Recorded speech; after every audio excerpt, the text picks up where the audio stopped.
So আজকে একটি বিষয় দেখলাম যে হবিগঞ্জে হাসনাত, সার্জিস, নাসিরউদ্দিন পাটোয়ারি, নাহিদ গতকালকে তাদেরকে পিটিয়েছে।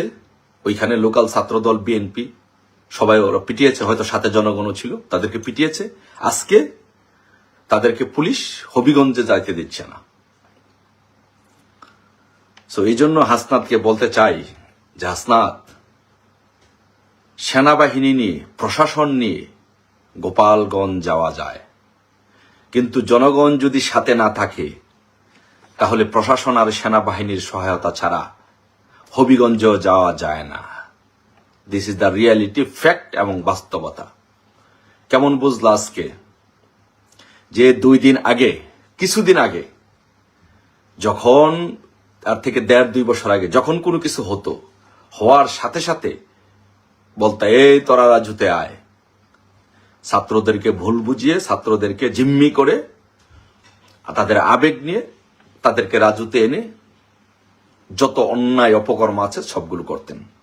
কিন্তু আজকে এই দেশের জনগণ বুঝে গিয়েছে। আজকের এই দেশের জনগণ বুঝার ফলে কোন লোক এই হাসনাত, সার্জিসদের ডাকে, নাসিরউদ্দিন পাটোয়ারিদের ডাকে, নাহিদদের ডাকে কেউ সাড়া দেয় না। আজকে কি করেছে আপনারা দেখেছেন, এদেশের জনগণ দেখেছে কি করেছে। যে 5ই আগস্টের পরে কোর্টের মধ্যে আসামিদেরকে হামলা করেছে এই হাসনাতরা, নাহিদরা, সার্জিসরা। কই আজকে যান কোর্টের মধ্যে হামলা করবেন তো দূরের কথা, আজকে যান। আজকে তো পুলিশ প্রশাসন ছাড়া, সেনাবাহিনী ছাড়া আপনারা হবিগঞ্জে আজকে যেতে পারলেন না। আজকে হবিগঞ্জে আপনারা যেতে পারলেন না পুলিশ প্রশাসন ছাড়া, প্রশাসনের সহায়তা ছাড়া আজকে আপনারা হবিগঞ্জে যেতে পারলেন না। ওইখানের লোকাল জনগণ, বিএনপির সাথে জনগণ মিলে আপনাদেরকে পিটিয়েছে। সময় এটা তো মাত্র ট্রেলার, বহুত বাকি। এদেশের জনগণ এমন একদিন আসবে, এই দেশের জনগণ আপনাদেরকে যেখানে পাবে সেখানে কুত্তার মতো পিটিয়ে আপনাদেরকে এই বাংলাদেশের মানুষ, জনগণ বিচার করবে।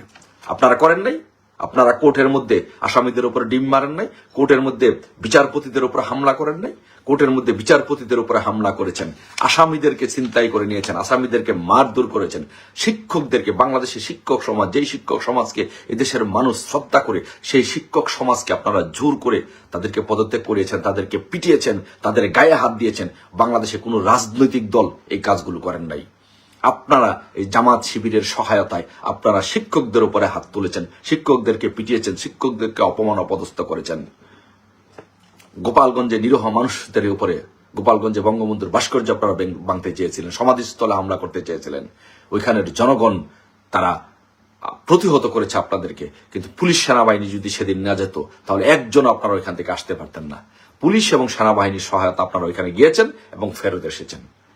এই জন্য বলি যে গোপালগঞ্জে পুলিশ এবং প্রশাসনের সহায়তা যাওয়া যায়, কিন্তু হবিগঞ্জে জনগণের সমর্থন না থাকলে পুলিশ এবং অন্য কোনো প্রশাসনের সহায়তা ছাড়া যাওয়া যায় না। This is the reality and fact, mister Hasnat এবং সার্জিস। এই থেকে শিক্ষা নিতে পারেন যে জনগণের বিপক্ষে গিয়ে, দেশের মানুষের বিপক্ষে গিয়ে রাজনীতি করা যায় না। আপনারা কি করলেন? ধানমন্ডি 32 নম্বর আপনারা ভেঙে দিলেন। বাংলাদেশে বহু রাজনৈতিক দল আসছে গেছে, ক্ষমতায় গেছে, বিএনপি আসছে, এরশাদ আসছে, সবাই আসছে। আমরা আওয়ামী লীগ ক্ষমতায় ছিল, কই আওয়ামী লীগ তো কারো মাজার, কারো স্থাপনা ভাঙে নাই। আপনারা ক্ষমতায় এসে ক্ষমতার জোরে ধানমন্ডি 32 নম্বর ভেঙে গুড়িয়ে চুরমার করে দিয়েছেন, যেটি আমাদের অস্তিত্বের ঠিকানা, যে দেশের মানুষের অস্তিত্বের ঠিকানা, সেই কাজটি আপনি করেছেন। আপনারা অসংখ্য মানুষের নেতা কর্মীদেরকে, ব্যবসা বাণিজ্য আপনারা ধ্বংস করে দিয়েছেন। শাহিন চাকলাদারের 5 তারকা হোটেল, গাজী ফ্যাক্টরি সহ অসংখ্য মানুষের ব্যবসা বাণিজ্য আপনারা ধূলিসাৎ করে দিয়েছেন, মিশিয়ে দিয়েছেন, গার্মেন্টস কারখানাগুলো বন্ধ করে দিয়েছেন। এদেশের মানুষ এগুলো মনে রেখেছে। এই জন্য আজকে আপনারা হবিগঞ্জ প্রশাসনের সহায়তা ছাড়া, সেনাবাহিনী ছাড়া, পুলিশ ছাড়া হবিগঞ্জে যেতে পারেন না। ওইখানে আপনাদেরকে প্রহার করেছে, ওইখানে জনগণ আপনাদেরকে প্রতিহত করেছে। আপনাদের এখন ডাক দেন, এখন আপনি বলেন, এখন যান, এখন রাজুতে যায় বলেন এই তোরা রাজুতে আয়, চান এই তোরা অপরাজয় বাংলার পাদদেশে আয়, ওই তোরা রাজুতে এখন যায় বলেন, দেখেন কয়জন আসে। একজন আপনাদের ডাকে কেউ এখন রাজুতে আসবে না। একজন আপনাদের ডাকে কেউ সাড়া দিবে না। দেশের জনগণ, এই দেশের জনগণ মুখিয়ে আছে, অপেক্ষায় আছে, কখন আপনাদেরকে পিটাবে, কখন আপনাদেরকে নেড়ে কুত্তার মতো পিটাবে, কখন আপনাদের উপরে প্রতিশোধ নেবে দেশের জনগণ, সেই অপেক্ষায় আছে। সেই দিনটিও বেশি দূরে নাই। আজকে টের পেলেন তো আপনারা যারা আসছে এক সময় মনে করো আপনারা তো রাজনীতি বোঝেন না এবং রাজনীতিক জ্ঞান আপনাদের নাই। আপনারা সন্ত্রাসী কায়দায় এই দেশের জনগণের ওপরে শাসন করতে চেয়েছিলেন। এই জন্য আপনারা মনে করেছিলেন যে অল্প কয়েকদিনের জন্য ক্ষমতা দখল করেছিলেন, যে এটাই বুঝে আপনাদের সারা জীবনের ক্ষমতা দখলের প্রক্রিয়া, এটার মাধ্যমে আপনারা সারা জীবন ক্ষমতা দখল করতে পারবেন। কিন্তু আপনাদের সেই অতীত অভিজ্ঞতা, ইতিহাস আপনাদের জানা নাই। এদেশের জনগণ আপনাদেরকে প্রত্যাখ্যান করেছে। আজকে আপনারা প্রশাসন ছাড়া, সেনাবাহিনী ছাড়া গোপালগঞ্জে যেতে পারেন না। গোপালগঞ্জে আপনাদেরকে পিটিয়েছে এবং যারা পিটিয়েছে তাদেরকে ধন্যবাদ জানাই, তাদেরকে আমরা বাহবা দিচ্ছি, তাদেরকে ধন্যবাদ জানাচ্ছি পিটানোর জন্য। তাদেরকে যেখানে পাবেন, যেখানে পাবেন এনসিপি নেতাদেরকে, এই হাসনাত, সার্জিস, নাহিদ, আসিফ, পাটোয়ারি, এদেরকে যেখানে পাবেন সেখানেই তাদেরকে পিটাবেন, সেখানে তাদেরকে প্রতিহত করবেন। এরা দেশ ও জাতির শত্রু, দেশ ধ্বংসের এরা শত্রু। ধন্যবাদ সবাইকে। আর তারেক যাবার আগে তারেক রহমানকে উদ্দেশ্য করে একটি কথা বলে যেতে চাই। জনাব তারেক রহমান, আপনি হুমকি দিচ্ছেন, দামকি দিচ্ছেন, যে শেখ হাসিনাকে ভয় দেখাচ্ছেন যে বাংলাদেশে আসলে শেখ হাসিনাকে ফাঁসি দিবেন, জেলে নেবেন। আপনার উদ্দেশ্যে বলতে চাই, 1981 সালে আপনার বাবা শেখ হাসিনাকে বাধা দিয়েছিল বাংলাদেশে যাওয়ার জন্য, পারে নাই। সকল বাধা অতিক্রম করে বাংলাদেশে গিয়েছে। 111 সরকার বাধা দিয়েছিল, পারে নাই। সকল বাধা অতিক্রম করে বাংলাদেশে গিয়েছে। আপনি বাধা দিচ্ছেন, পারবেন না।